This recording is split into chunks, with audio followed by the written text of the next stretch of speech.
네, 오늘은 우리 통성경 강의 8번째 시간입니다. 사무엘 하 우리 3번째 시간.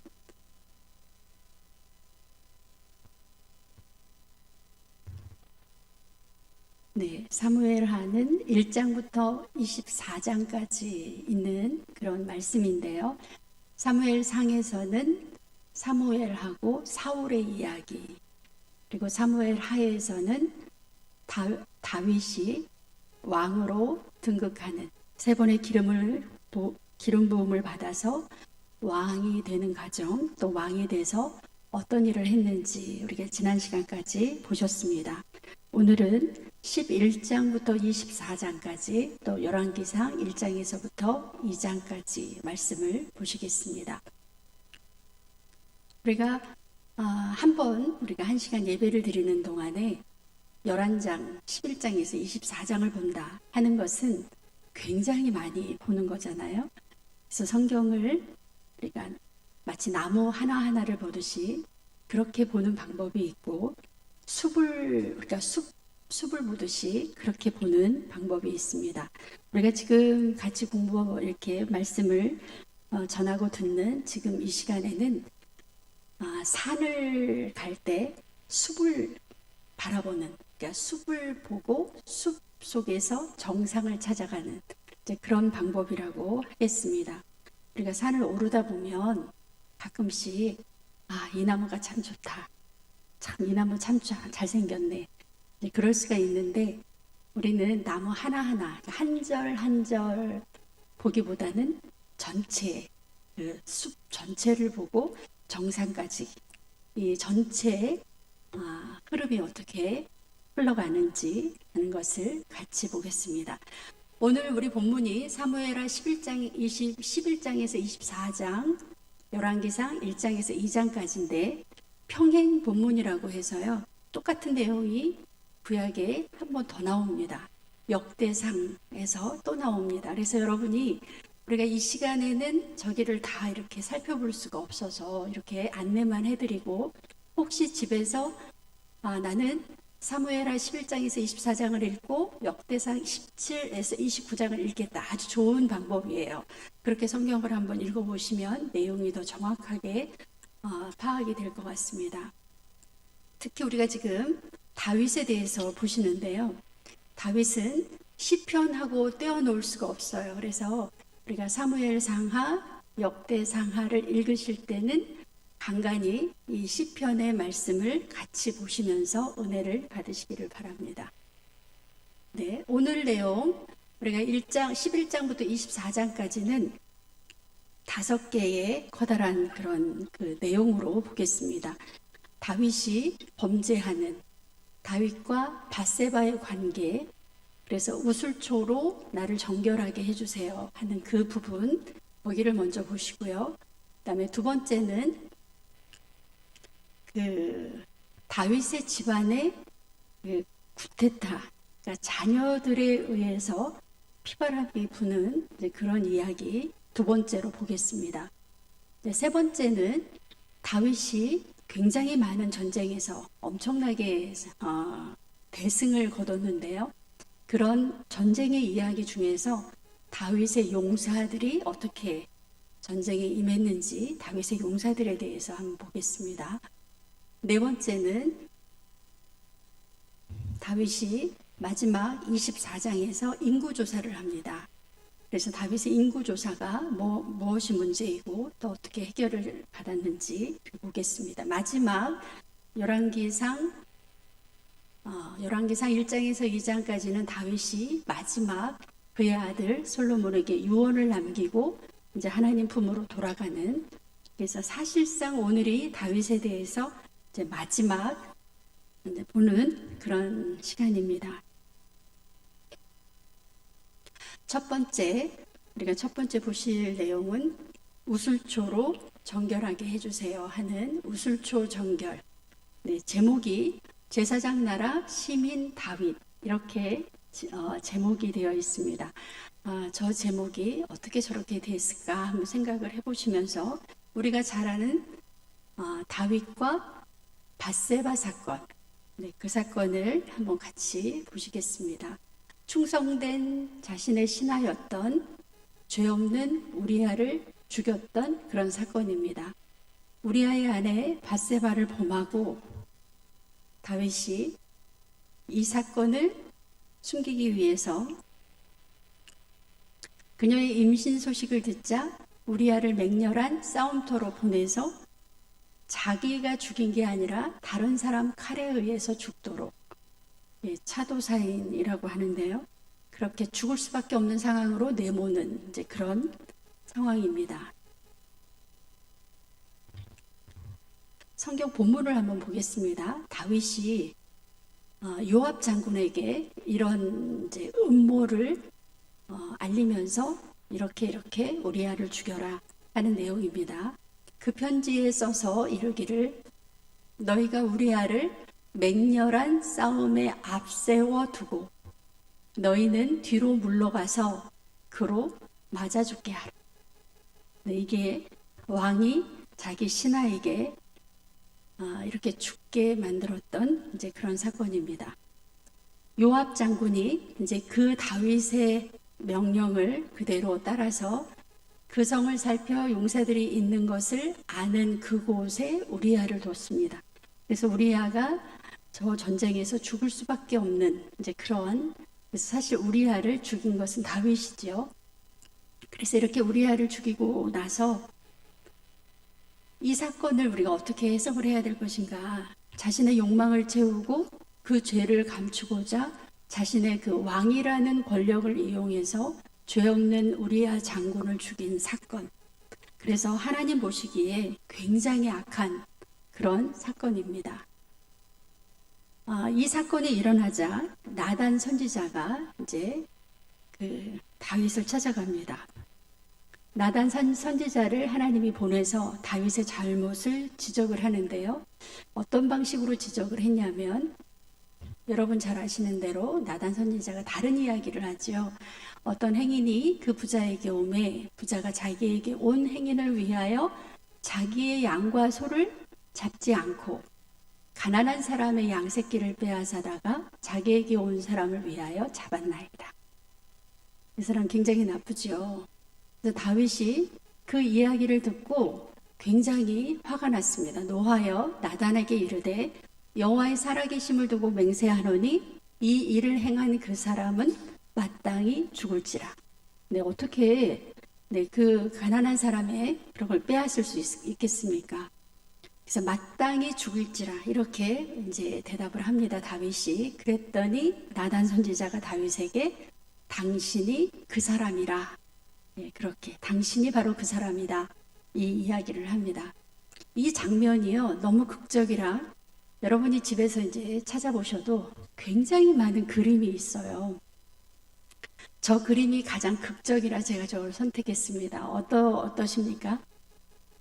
정말 나단 선지자가 저렇게 코 밑에까지 당신이 그 사람이야 막 이렇게 했겠어요? 이제 제가 그림을 여러 장 찾아보니까 나단 선지자가 좀 이렇게 다소곳이 이렇게 밑에서 당신이 그 사람입니다 이렇게 하는 것도 있고요. 저렇게 이제 적나라하게 어쨌든 나단 선지자가 다윗에게 바로 당신이 그 나쁜 사람이다. 그 죽일 수밖에 없는 그 사람이다. 그렇게 지적을 하고 있습니다.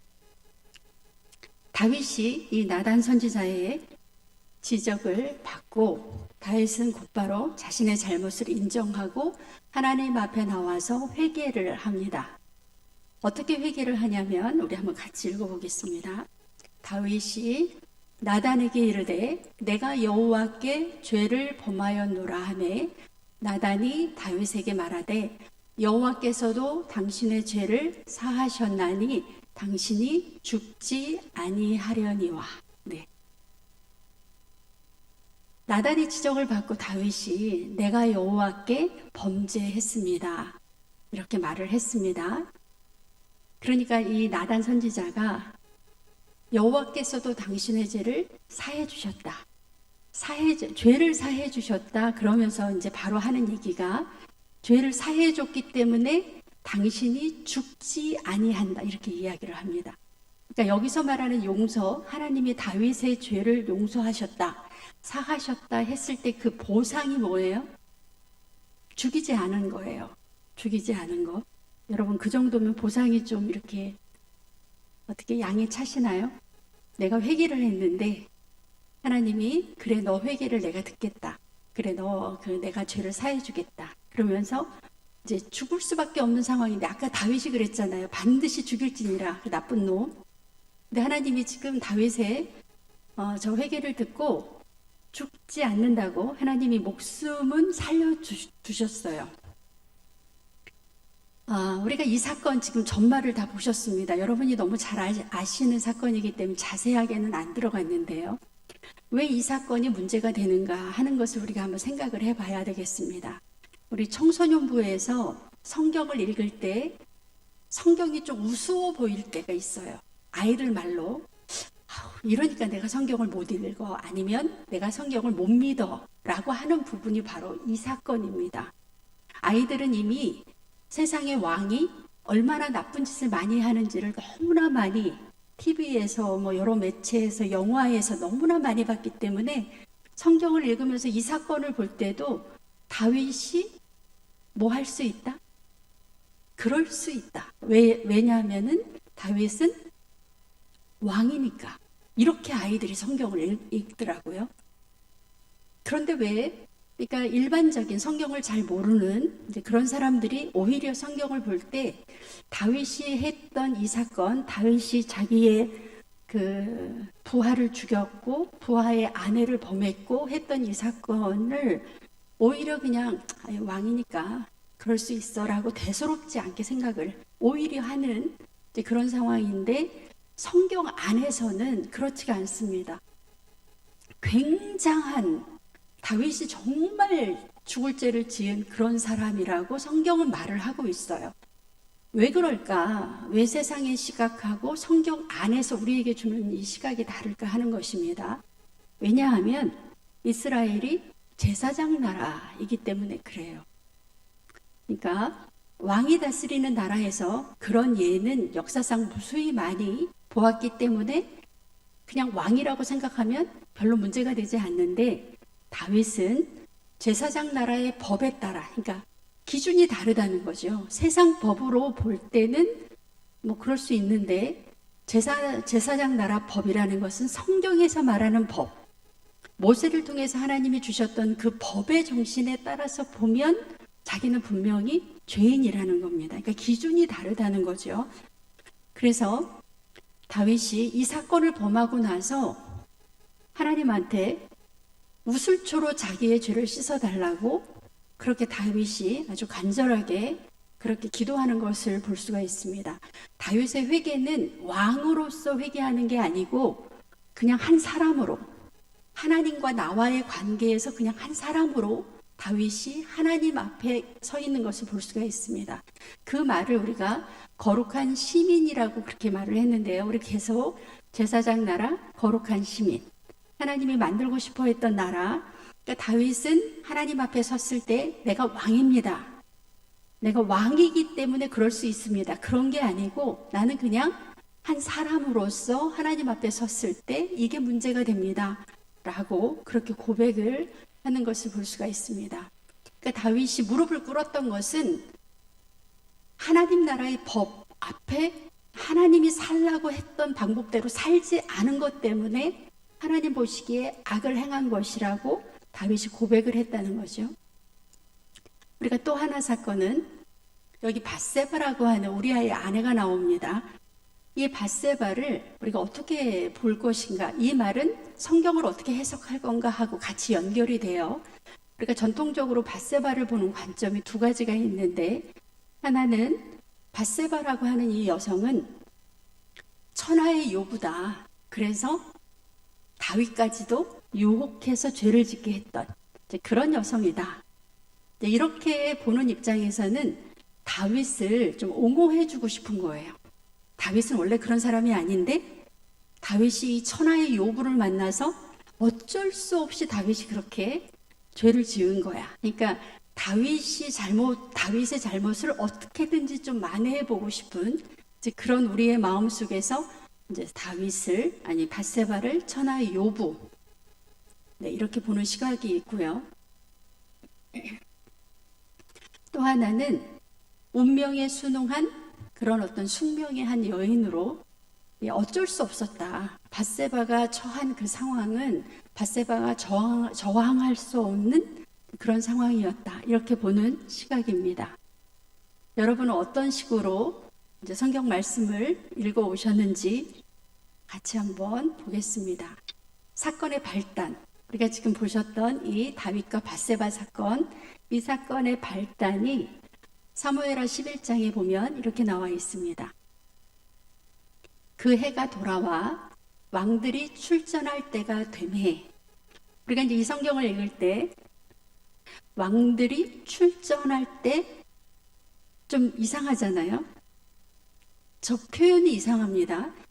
그냥 전쟁이 일어나서 다윗이 출전을 했다, 아니면 전쟁이 일어나서 다윗이 요압과 그의 부하들을 보냈다, 이렇게 표현하는 게 아니라 왕들이 출전할 때가 돼서 전쟁을 했다, 이렇게 표현을 합니다.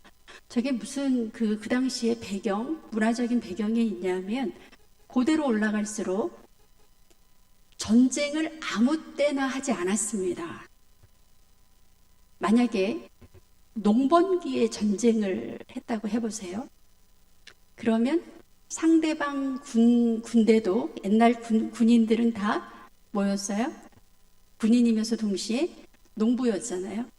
그러니까 그때 이제 징집을 하면 그쪽 적군도 농사를 지을 수가 없고, 이쪽 우리 뭐 아군이든 뭐 상대방의 군인들도 거기서 전쟁을 치르기 때문에 한 해 농사가 다 망쳐져요.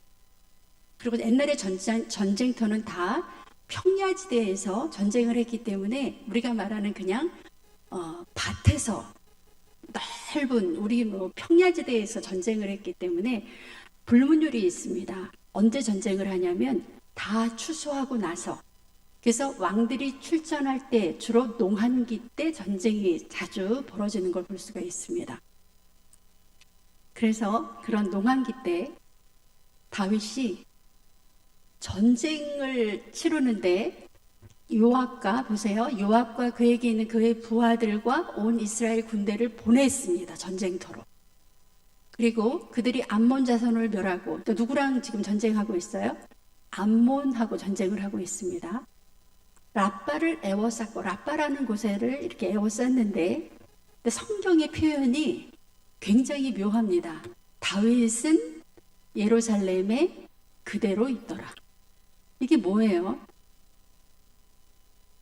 성경에서 말씀하고 싶은 것은 다윗이 당연히 저 전쟁에 함께 나가야 되는데, 함께가 아니라 저 전쟁을 지휘하고, 왕이니까요, 그렇게 나가야 되는 전쟁터였는데 다윗은 그 전쟁에 출전하지 않았다. 그러니까 저기부터 이제 문제가 시작이 되는 겁니다. 출전하지 않았어요. 전쟁이 일어났는데 부하들만 다 보내고.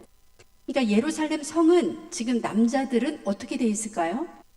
다 전쟁터로 나갔죠. 그러니까 성 안에 있는 그러니까 그 전쟁, 그 군인들은 다 나가 있는 상황입니다. 그래서 당연히 우리야도 이 전쟁터에 나가 있는 거고요. 우리야의 아내였던 밧세바는 지금 성중에 남자들이 있어요, 없어요? 남자들이 없는 거예요. 그런데 저녁 때에 다윗이 그의 침상에서 일어났다. 네, 성경이 우리에게 알려주는 것은 다윗이 왜 아침에 안 일어나고 저녁 때 일어났을까? 뭐 하다가 저녁 때 일어났을까? 네, 어쨌든 아침에 일어나야 될 사람이 그나마도 저녁에 일어났어요. 그리고 한가로이, 바깥에서는 그의 부하들이, 장군들이 막 목숨 걸고 전쟁하고 있는데 왕궁 옥상에서 거닐다가 그곳에서 보니 한 여인이 목욕을 하는데 심히 아름다워 보이는지라.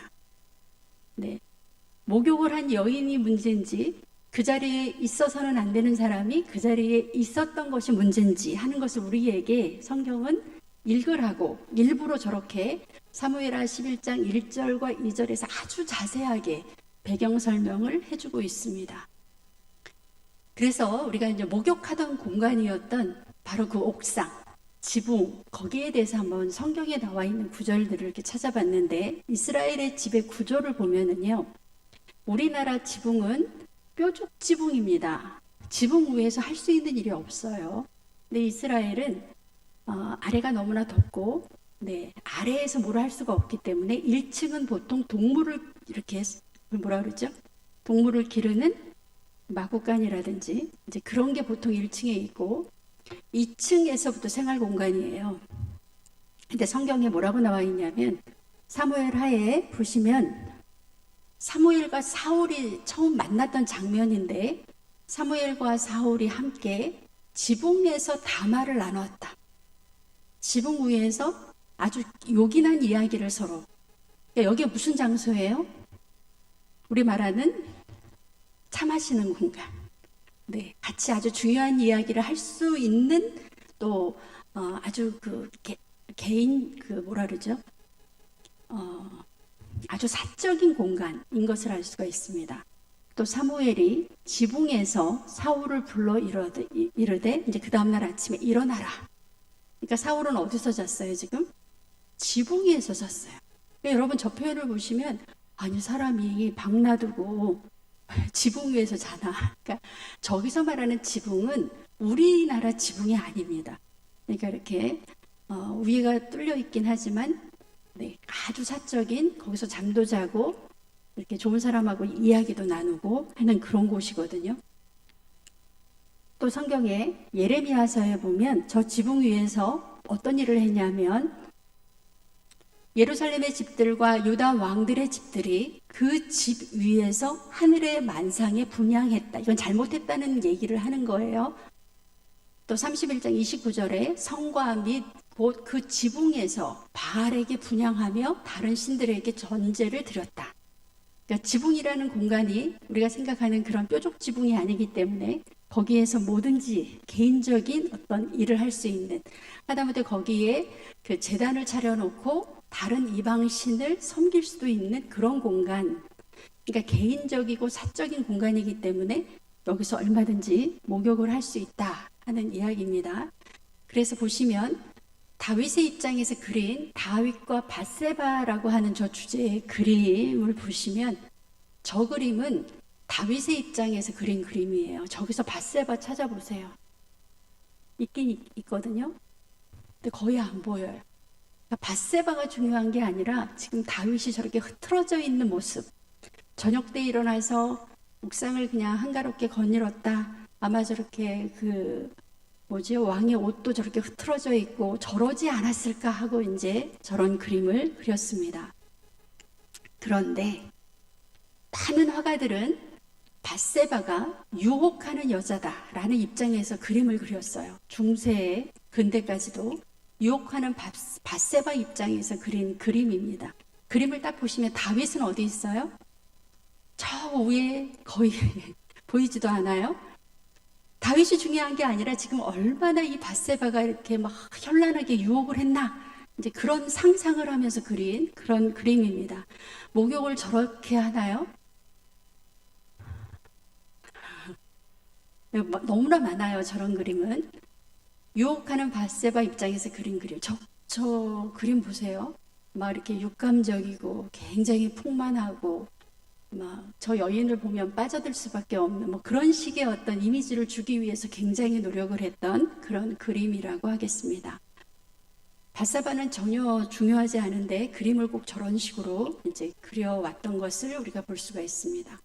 이 성경에 대한 이 사건에 대한 성경의 판단, 우리 판단이 아니라 이 사건 이제 우리가 조금 보셨지만 성경에서는 뭐라고 판단을 하는지 보시면 성경 어디에도 밧세바에 대한 정죄나 책망이 없다는 점이에요. 여러분 성경 잘 읽어보세요. 밧세바 너 왜 유혹했니? 왜 거기서 목욕했니? 뭐 이런 얘기 하나도 없습니다. 하나님께서는 철저하게 다윗이 잘못했다고 그렇게 책망하고 벌을 내리시는 그런 성경의 관점이 있습니다. 우리가 이제 이 사건을 보면서 사울 왕하고 바로 전 사울 왕하고 다윗 왕하고 비교를 한번 해보겠습니다. 나단 선지자의 책망을 받은 후에 이제 사울 왕은 이때는 저기죠. 사무엘이죠. 사울 왕은 이리저리 핑계거리를 찾고 회개하지 않았어요. 사무엘이 잘못했다고 딱 지적을 했는데 그거에 대해서 내가 잘못했습니다. 끝까지 그 얘기 안 했거든요. 그런데 다윗은 당신이 그 사람이다 라고 그렇게 지적을 받았을 때 즉시 그 자리에서 잘못했습니다. 회개를 했습니다. 아까 사울 왕 한번 어떤 태도였는지 보겠습니다. 사울이 이르되 이제 변명하는 거예요. 사무엘이 왜 다 죽이지 않았냐, 진멸하지 않았냐 이렇게 이제 책망을 하니까 사울이 대답을 합니다. 그것은 무리가 아말렉 사람에게서 끌고 온 것인데 전쟁의 전리품이라는 거죠. 백성이 당신의 하나님 여호와께 제사하려고 양들과 소들 중에서 가장 좋은 것을 남겼을 뿐입니다. 그 외의 것을 우리가 다 진멸했습니다. 잘 보세요. 잘못했습니다. 한 군데도 없고요. 그나마 자기 잘못도 아니에요. 다 책임을 누구한테 전가합니까? 백성이 저렇게 했습니다. 나는 책임이 없습니다. 이게 이제 사울의 태도, 사울 왕의 태도였습니다. 그런데 여러분 시편 51편을 보시면 이 사건 이후에 나단 선지자의 책망을 받은 후에 다윗이 지은 시인데요. 내가 잘못했습니다 라는 내가 라는 표현이 32번이나 나와요. 내가 잘못했습니다. 다윗의 뼈아픈 회개의 시고요. 우슬초는 6월절 어린 양이 피를 바를 때 사용하는 그거를 가지고 나를 발라주셔서 나를 좀 깨끗하게 그렇게 해달라고 기도를 합니다. 여러분이 좋아하시는 시편 51편 너무 이 시편 내용이 좋아서 여러분이 저 부분은 같이 한번 읽어주시기를 바랍니다. 7절 시작. 우슬초로 나를 정결하게 하소서. 내가 정하리이다. 나의 죄를 씻어주소서. 내가 눈보다 희리이다. 하나님이여 내 속에 정한 마음을 창조하시고 내 안에 정직한 영을 새롭게 하소서. 나를 주 앞에서 쫓아내지 마시며 주의 성령을 내게서 거두지 마소서. 주의 구원의 즐거움을 내게 회복시켜 주시고 자원하는 심령을 주사 나를 붙드소서. 여러분 그 회개하는 마음이 여러분에게 느껴지시나요? 저는 이 대목이 참 기가 막힙니다. 주께서는 제사를 기뻐하지 아니하시나니 그렇지 아니하면 내가 드렸을 것이다. 다윗은요 지금 엄청나게 부자입니다. 재산이 어마어마해요. 그래서 만약에 내가 이 제사 드리는 걸로 하나님이 나를 용서해 준다고 하면 다윗은 소 1000마리 아니라 10,000마리도 드릴 수 있는 그런 재력가 우리가 배우셨잖아요. 근데 주께서는 제사를 기뻐하지 아니하시나니 그래서 내가 이렇게 여러 번 제사를 드리지는 못했지만 그런 번제를 기뻐하지 아니하시나이다. 하나님의 마음을 다윗이 이렇게 그러니까 그가 드리는 어떤 제물로 해결이 안 된다는 거 지적을 하고 있습니다. 하나님께서 구하시는 제사는 상한 심령이라. 하나님이여 상하고 통회하는 마음을 주께서 멸시하지 아니하시리이다. 이렇게 하나님 앞에 간절하게 이렇게 통회하는 그런 다윗의 모습을 볼 수가 있습니다. 근데 하나님께서 아까 이렇게 다윗이 회개하니까 뭐를 해주셨어요? 죽이지 않는다 그랬지요. 죽이지 않겠다. 그런데 죽이지는 않는데요. 하나님이 그냥 넘어가지 않으셨어요. 사무엘하 12장 8절에서 15절 조금 길어서 제가 어떻게 올리지는 못했는데요. 하나님이 뭐라고 얘기를 하시냐면 이제 다윗이 나를 업신여겼기 때문에 그런 죄를 범했다. 나를 업신여겼다. 그러니까 하나님을 무시한 거죠. 그러면서 하나님이 다윗의 집에 칼이 끊이지 않을 것이다. 왜 칼을 이야기하셨을까요? 지금 우리아를 칼에 전쟁터에 그렇게 해서 그렇게 죽였잖아요. 그대로 당하는 거죠. 두 번째는 다윗의 아내를 다른 사람에게 주게 된다. 다윗은 남의 아내를 취했잖아요. 근데 그거에 대한 벌이 다윗의 자기의 아내들이 그것도 자기 아들이 범하는 이제 그런 이제 사건이 벌어집니다. 어쨌든 하나님은 다윗의 아내를 다른 사람에게 주게 될 것이다. 이렇게 이야기를 하십니다. 세 번째, 밧세바와의 사이에서 지금 임신한 그 아들 태어나도 죽게 된다. 이렇게 세 가지 이야기를 하셨습니다. 우리 성도님들의 각각 반응이 다를 거예요. 아니, 용서해 주신다더니 그게 용서해 주신 건가요?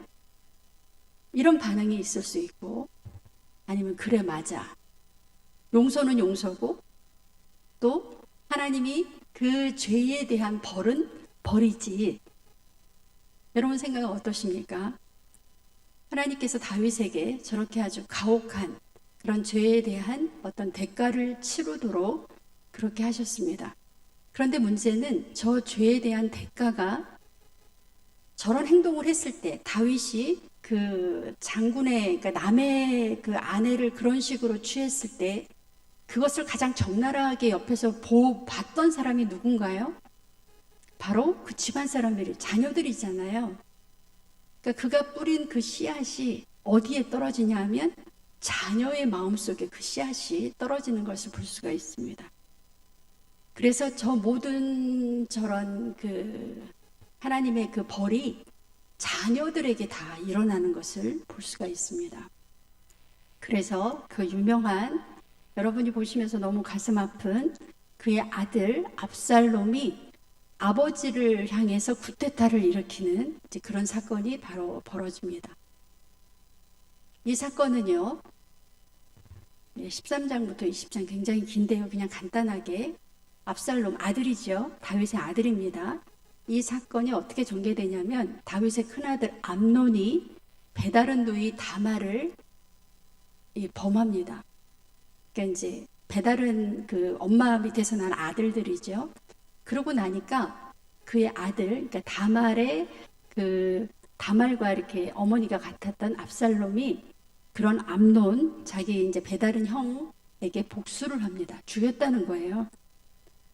압살롬은 암논을 죽인 일로 아버지 다윗으로부터 굉장히 멀어져서 멀리 도망을 가게 됩니다.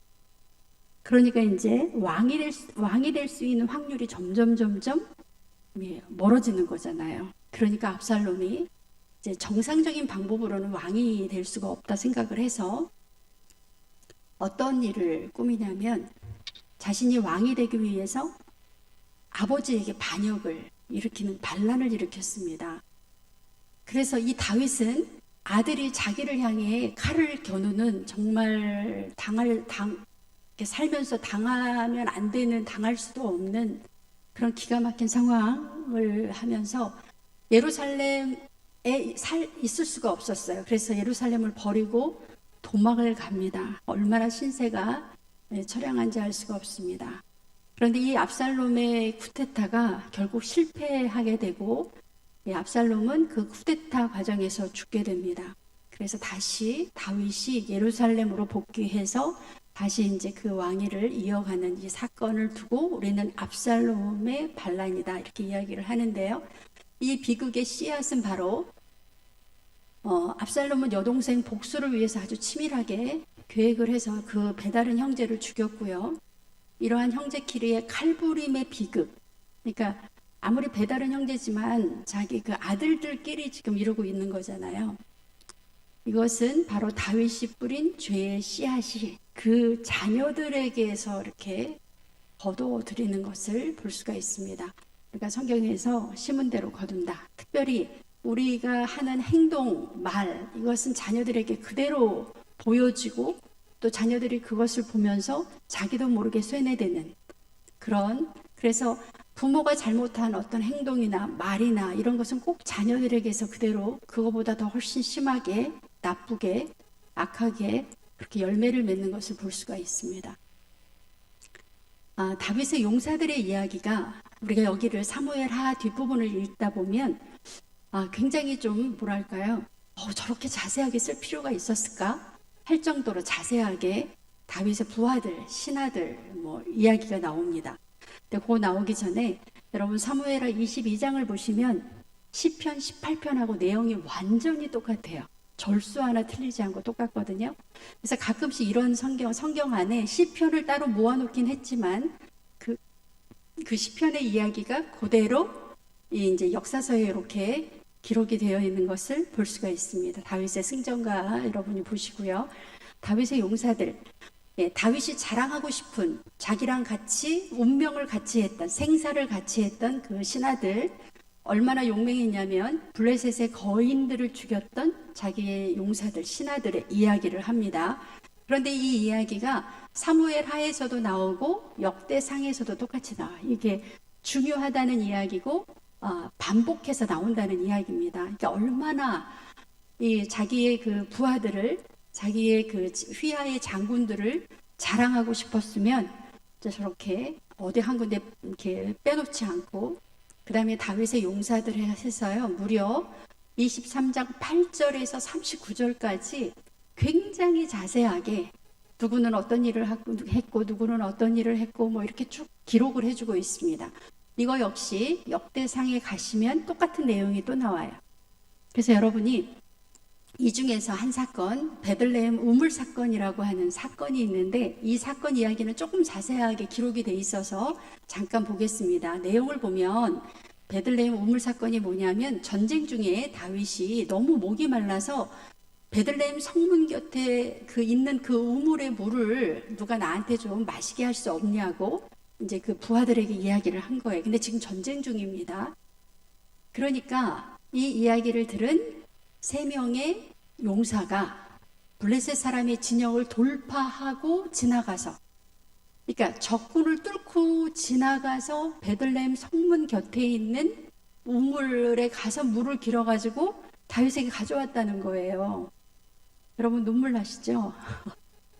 자기 목숨을 걸고 다윗이 목마르지 않도록 물을 떠다 줬다는 거죠. 다윗이 순간 자기가 이러면 안 되는데 다윗이 마시기를 기뻐하지 아니하고 그 물을 여호와께 부어드리며 뭐라고 이야기를 했냐면 이르되 여호와여 내가 나를 위하여 결단코 이런 일을 하지 아니하리이다. 이는 목숨을 걸고 갔던 사람들의 피가 아니니까 하고 마시기를 즐겨하지 아니하였다. 이런 사건이 있었다. 이런 에피소드가 있었다. 이렇게 요거를 이렇게 보여주면서 세 용사가 이런 일도 했다. 그러니까 전쟁터에서 뭐 용감하게 싸운 것은 말도 할 필요가 없고 이렇게 다윗을 위해서 이렇게 충성하는 그의 신하들이 있었다. 그래서 이 사건을 이렇게 기록으로 남겨줬다는 건 굉장히 중요합니다. 다윗 혼자서 이룬 나라가 혼자서 이룬 전쟁의 승리가 아니라 그의 그 부하들과 같이 그렇게 훌륭한 나라를 만들었다라는 것을 자랑하고 싶은 그래서 그의 부하들을 자랑하고 싶은 그런 다윗의 마음이 그대로 담겨져 있습니다. 그래서 기록으로 남겨서 오늘 우리도 다윗의 부하들이 얼마나 용감했는지를 우리가 이렇게 알 수 있게 그렇게 해줬습니다.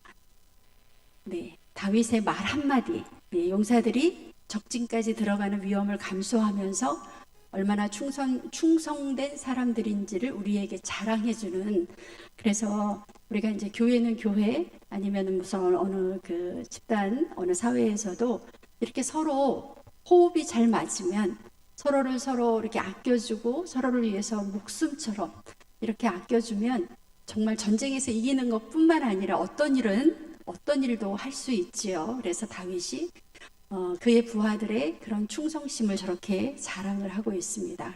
다윗도 위대하고요. 마지막으로 사무엘하 24장에 보면 그 유명한 인구조사 이야기가 나옵니다. 인구조사. 근데 여러분이 읽으시면서 굉장히 좀 혼란스러운 게 뭐냐면 인구조사를 왜 하게 됐는지 24장에 보시면 이렇게 나와요. 여호와께서 다시 이스라엘을 향하여 진노하사 그들을 치시려고 다윗을 격동시키사 이스라엘과 유다의 인구를 조사하게 했다. 이 말입니다. 네, 그러니까 이 본문을 읽으면 그럼 하나님이 하신 거네? 이렇게 이제 해석이 되기 때문에 우리가 좀 혼란스럽죠. 다시 이스라엘을 향하여 진노하사, 그러니까 하나님이 그 이스라엘 백성들로 하여금 우리에게 어떤 이유는 말을 안 해주기 때문에 모르지만 어떤 일로 인하여 하나님이 굉장히 이스라엘 백성들을 향하여 진노하고 계시는 중에 다윗 역시도 이제 역시 그 마음에 하나님 보시기에 나쁜 그런 마음이 있었던 것 같아요. 저기 격동시키사라는 그 말이 이제 원어로 보시면 어떤 의미냐면 부추겼다. 뭘 하도록 이렇게 옆에서 뭐 하는 거 있죠. 바람 넣는 거. 너 해봐. 잘할 거야. 아니면 뭐 이렇게 너 그거 생각하고 있잖아. 그렇게 하고 싶잖아. 그렇게 해봐. 너 그거 사고 싶었잖아. 그거 사. 옆에서 이렇게 뭐 하는 거예요? 부추기는 거. 이제 그런 의미라고 합니다. 여호와께서 이스라엘의 범죄를 벌하시기 위해서 다윗이 인구조사를 하도록 부추기셨다. 이렇게 해석이 됩니다. 이것은 우리가 이제 성경을 읽을 때 다윗이 원래 마음에 가지고 있던 어떤 그런 행동으로 옮기고 싶은데 차마 못했던 거. 네, 이제 성경에서는 그게 뭔지 하는 것을 이제 그 다음에 보여주는데, 그래서 우리가 다윗은 전혀 그런 뜻이 없었는데 갑자기 하나님이 그 나쁜 마음을 심어줬다, 이 뜻은 아니라는 거죠. 그래서 다윗이 원래 어떤 마음을 품고 있었는지가 이제 뒤에 가면 나옵니다. 그래서 다윗이 내가 잘못했다고 막 다윗이 계속 이야기를 하는 것을 볼 수가 있습니다. 그러니까 다윗 마음 안에 이미 악을 행하고 있었다는 거죠. 근데 하나님이 그것을 더 바깥으로 끄집어내서 다윗의 모습을 보게 해주시는 것. 그래서 하나님이 우리를 향해서 늘 중심을 보신다고 하시는데, 바로 여기에서 하나님이 다윗의 중심을 보니 벌써 그 안에 죄가 가득한 거예요. 그 죄가 뭐냐면 바로 인구조사를 하고 싶은 그런 마음이었습니다. 그래서 인구조사를 하라고 해서 그의 그 장군이었던 요압이 단에서 부엘세바까지, 그러니까 전국을 돌면서 인구조사를 했어요. 칼을 뺄 수 있는 사람, 그 뭐예요? 군인으로 나갈 수 있는 사람, 전쟁이 나면 징집 대상을 이제 이렇게 고른 거예요. 그랬더니 이스라엘 사람이 몇만? 80만. 유다 사람이 몇만? 50만. 합하면 130만. 와, 여러분, 이게 옛날 얘기잖아요. 오늘날에 우리나라 군대 군인들 수가 몇 명입니까? 60만이 안 되죠. 60만에서 내려온 지가 한참 됐죠. 네. 그런데 그 옛날에 저렇게 장성한 칼을 뺄 수 있는 사람의 숫자가 130만이다. 이거를 여러분이 딱 이렇게 읽으시면서 어떤 느낌을 받으셔야 되냐면 정말 대단하다. 얼마나 잘 살고 있는지, 사람 수가 많은지, 그래서 군사력이 아니면 경제력이 어느 정도로 대단했는지 여러분이 느끼시는 그런 숫자라고 하겠습니다. 130만이나 돼요. 굉장한 숫자를 가지고 있었던 것을 볼 수가 있습니다. 그러면 다윗이 왜 인구조사를 하게 됐을까? 그 마음에 우리 군인이 몇 명이나 되지? 이런 마음을 왜 가졌냐는 거예요. 군사를 징집하기 위한 것. 전쟁이 났을 때 군사로 바로 이렇게 쓸 수 있는 인원. 이 사건은 여호와를 의지하는 것이 아니라 군사의 숫자에 의지하여 전쟁을 하려고 했던 다윗의 마음을 읽을 수가 있습니다. 그래서 내가 이렇게 많은 군인들을 가지고 있는데, 그러니까 나는 뭐예요? 대단한 왕입니다. 또 백성들에게 세금을 걷기 위해서 고대 사회에서도 이 수를 셌어요. 그래서 머릿수대로 세금을 걷었습니다. 그래서 다윗이 지금도 엄청나게 부자인데, 나라도 부자고 개인도 부자인데 은금을 많이 쌓기를 그 마음속에 원했던 것을 우리가 알 수가 있습니다. 그래서 다윗이 이제 여기 잘 보세요. 다윗이 백성을 조사한 후에 그의 마음이 자책했다. 이렇게 나와요, 성경이. 여기 어느 선지자 나왔나요? 아까는 바로 나단 선지자가 이 사람이 바로 너다 이렇게 지적을 해줬잖아요. 근데 여기서는 지적도 안 해줬는데 그의 마음에 자책을 느꼈다는 거예요.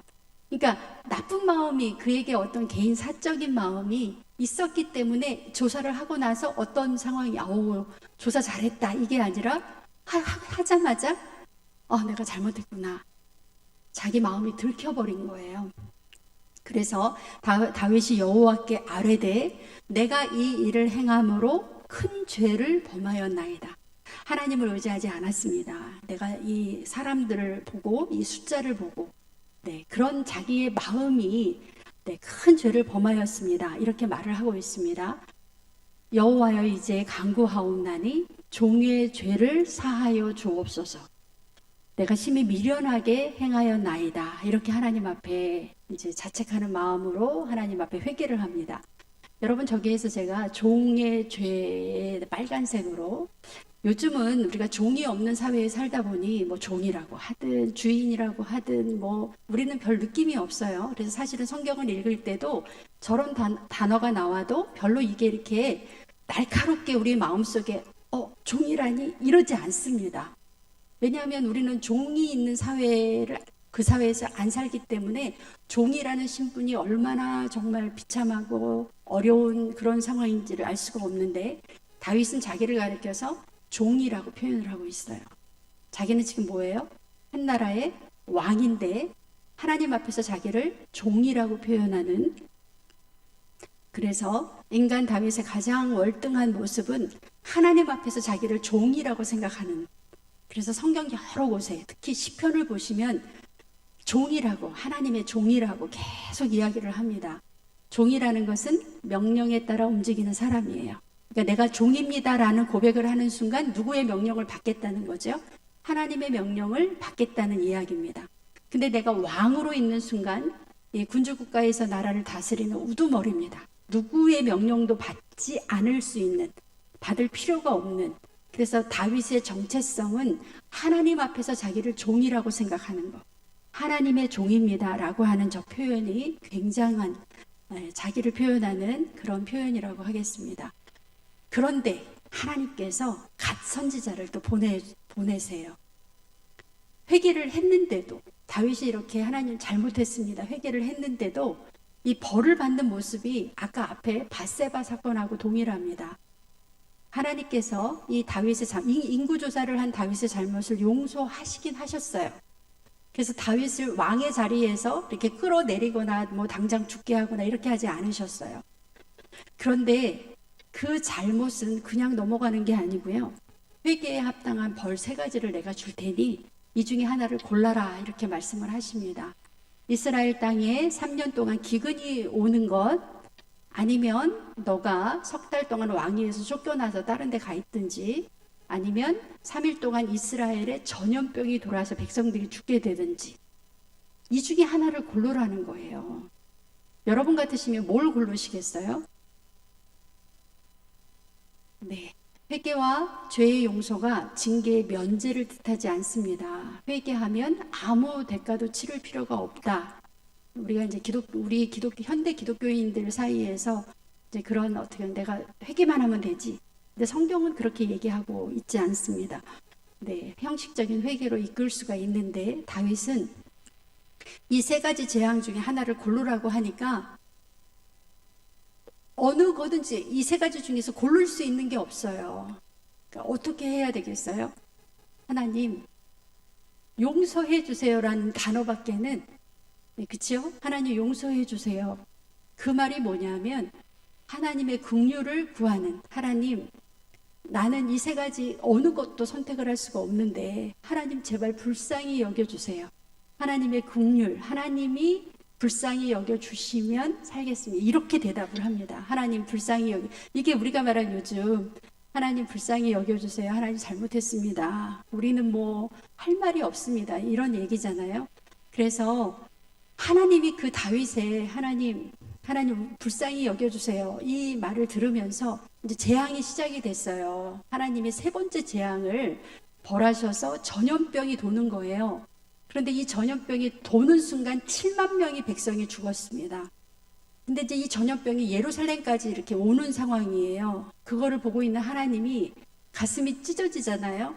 그러니까 하나님이 뭐라고 하셨냐면, 성경에서 급하게 내가 재앙 내린 거 후회한다. 하나님이 재앙 내린 걸 내가 후회한다. 그리고 내가 이거를 철회해야 되겠다. 이렇게 말씀하시면서 재앙이 거기서 딱 멈췄어요. 그러니까 사실은 다윗이 위대해서 다윗이 잘나서 다윗 왕국이 그렇게 뭐 번성하고 나라의 재산도 많고 뭐 하는 전쟁하는 족족 이기고 그랬던 것이 아니라 사실은 다윗 왕국을 유지하는 유일한 원천은 하나님이 다윗을 돌봐주시고 하나님이 불쌍히 여기셨기 때문에 다윗이 오늘의 다윗이 있었다라는 거죠. 그래서 다윗이 7만 명이 죽어가는 걸 보면서 다시 한번 또 하나님 앞에 무릎을 꿇습니다. 이때 기도는요, 정말 이렇게 기도합니다. 다윗이 백성을 치는 천사를 보고 여호와께 아뢰어 이르되 내가 범죄했습니다. 내가 악을 행했습니다. 이 양무리는, 그러니까 백성들은 아무것도 잘못한 것이 없습니다. 그러니 주의 손으로 나와 내 아버지의 집을 치소서. 절박한 기도잖아요. 백성들 더 이상 죽지 않게 차라리 나를 죽여주세요. 이 말이잖아요. 차라리 나를 죽여주세요. 어디서 많이 듣던 표현이죠. 이런 기도 누가 있나요?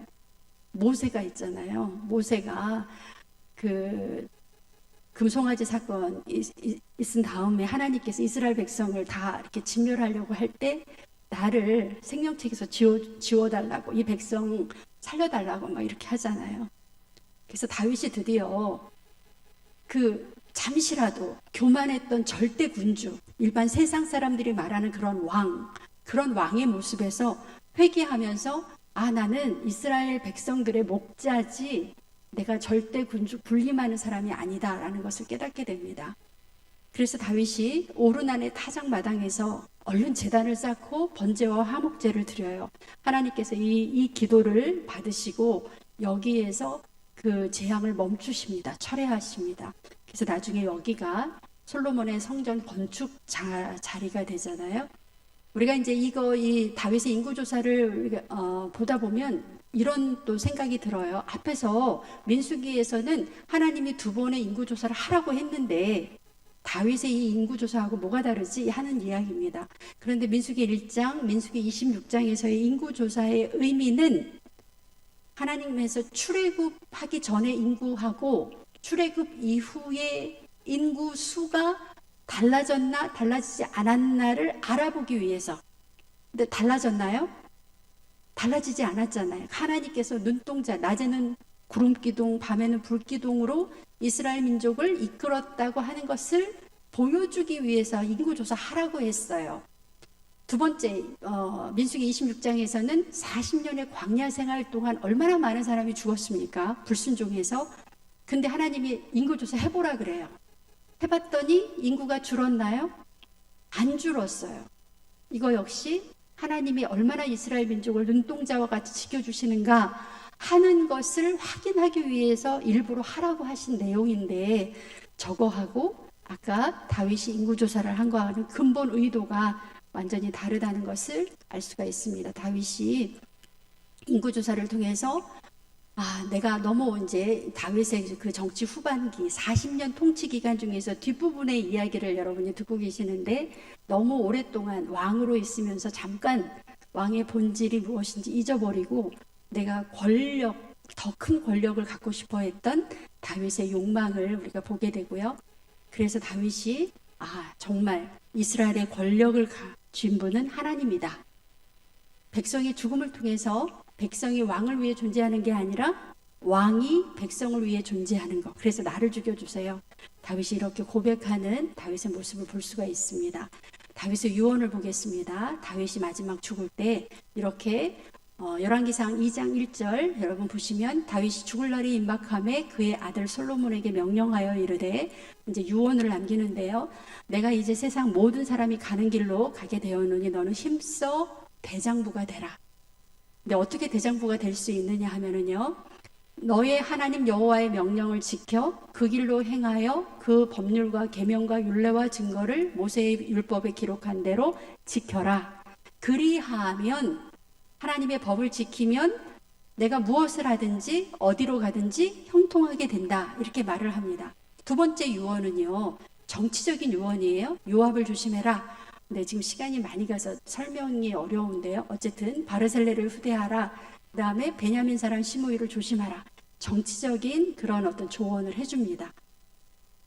이 다윗의 유언을 다시 정리하면 신앙적인 유언은 하나님의 법을 지키는 통치자가 되라. 그 다음에 정치적인 유언은 집권 초기에 현실적인 그런 극복을 위한 노하우를 전수합니다.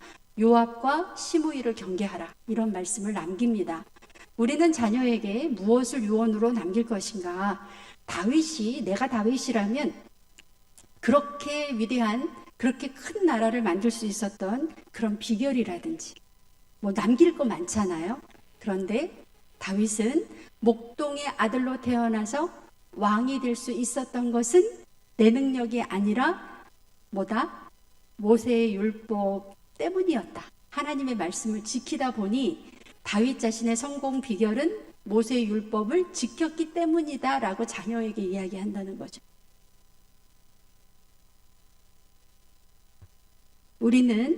우리가 마지막 우리의 자녀들에게 무엇을 남길 건지, 어떤 말을 우리가 남길 건지 생각을 해야 됩니다. 다윗의 길, 우리가 이제 다음 부분에서부터는 여로보암의 길이 나와요. 여로보암이라는 왕의 이름인데, 다윗의 길, 그러면 좋은 왕, 여로보암의 길, 나쁜 왕. 성경은 이렇게 두 가지 왕으로 비교를 계속합니다. 따라합니다. 다윗의 길, 여로보암의 길. 다윗의 길, 여로보암의 길. 이렇게 해서 다윗의 길은 다윗의 길로 갔다 그러면은 하나님 마음에 합한 그런 지도자고요. 여로보암의 길로 갔다 그러면은 하나님 보시기에 악한 왕이었다라는 이야기입니다. 빨리 넘어가겠습니다. 나중에 다시 합니다. 다윗의 국가 경영을 보면 아까 보셨죠? 사람 수, 그것도 건장한 칼을 뺄 수 있는 사람이 130만 명이나 되는 그런 군사력을 가졌고 경제력을 가진 그런 힘이 있는 나라에서 제국을 만들지 않고 제사장 나라, 그 나라를 만들려고 다윗이 몸부림쳤다.